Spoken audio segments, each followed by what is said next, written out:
So, Nate, we're talking about a lot of really important topics here. I'm going to think about myself as a buyer. How as a seller, can I determine how much they're willing to spend of that currency internally in order to actually solve this problem? Yeah, so for example, you could call it social capital, currency capital. Like it's a resource that they'll have to spend at every step to move the deal forward. Now, one of the things that I think a lot of people get wrong when they talk about like, oh, you got to test your champion, you got to see if they'll spend that capital, is they do it in a way that really sets up like a pretty invalid test because there's always a significant asymmetry of risk in a deal. For the buyer, it's risky internally. They're going to live inside of that organization with the same people long after the deal is done. And so I might say something like, hey, Gray, can you introduce me to Mark? It's our very first meeting, right? Hey, can you set up a meeting with your executive? What are you going to say? Like, I don't even know if this is like, does this match what Mark's thinking about? Like, no, right? And so if I said, well, Gray's not a champion, after that, you would be like, well, that's not really like a valid test, right?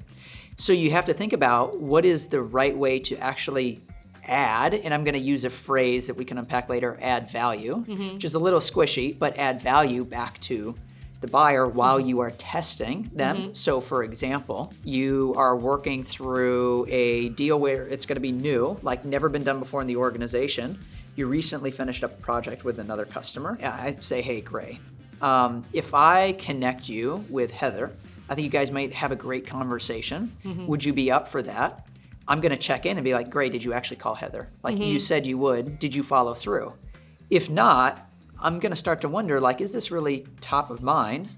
And I know that that was something valuable. I just made an introduction to a peer in your role who has recently executed the project that you're going to do. That is a valid test. I think a lot of sellers fear not having deals to work. They keep their happy ears going and they're afraid to ask those questions. Yeah. What do you say to sellers in that situation? So part of it is, well, if you have a very shallow, dry pipeline, then that could be true. Like you need to go back and build some pipeline and you will move more into a feast, not a famine, like mindset, scarcity mindset.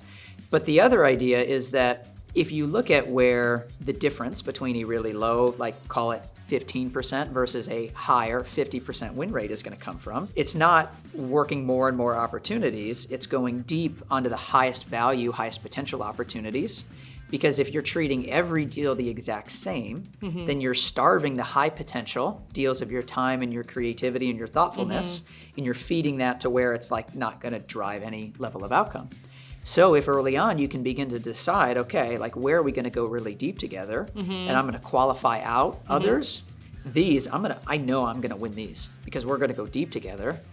That's part of the value is like, even if you're like, man, I don't have like an overflowing pipeline, all the more to dial up win rate by going deep on a few that are high potential.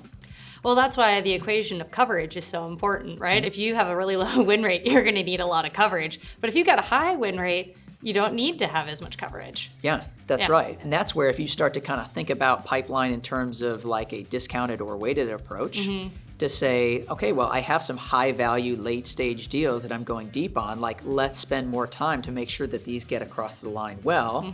Like you can feel okay because you're not saying, I just need to work toward a blind or raw top line coverage ratio, like always have 4X. No, let's look at where these deals actually are and the value of each individual deal and where you're at. One of my favorite things to do was to say, like, what you said and what I heard could be two different things.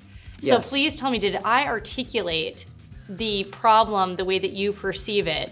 Or is there a nuance to it that I am missing? Because usually you can get actually a layer deeper because most people at their core are only going to tell you the surface level, not the underlying motivations. Because there's always emotions that are fueling the reason that this is a priority or a problem, right? Yeah. And I think a lot of people miss that. It's like one of my big things is like, no one ever is like, oh man, this thing is causing me zero anxiety, so I think I'm gonna go and fix it. Yeah. Like, no, it's because something is like, people are worried about losing their job, or they're gonna have to do a huge layoff, or something monumental is going to happen that is causing them a tremendous amount of bad feelings.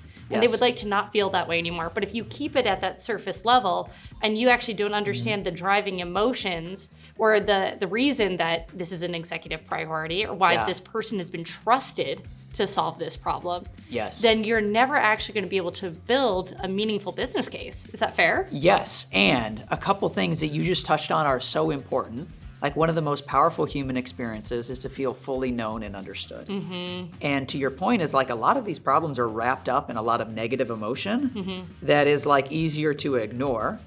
One, putting it down in writing helps people see it. And then for those where you can outline this in a way where they're like, oh my gosh, finally, somebody who gets it and somebody who can express this even more effectively than I can, because I've been trying to get other people to pay attention to this and like it's gone by the wayside, like we're still trying to figure out the same thing. Writing it down creates that catharsis, which is incredibly powerful, and you're kicking in, to go back to your point on conversations versus content, when you're translating what you were talking about into written content, you're kicking into effect this reality that it feels far more permanent or real when it's written down. And so what you'll find is you'll get far sharper and more detailed feedback when you're looking at something in writing together. And it's a real thing. Cunningham's Law is the title of this, named after Ward Cunningham, the guy who created the first wiki, became kind of the technology behind Wikipedia. And so his point is like, if you really want to understand the real answer, don't ask a question, write down the wrong answer. Watch and see how people come alive and they can't wait to correct you. And that's part of the value of doing this in written form, and in this case, as it relates to a problem statement.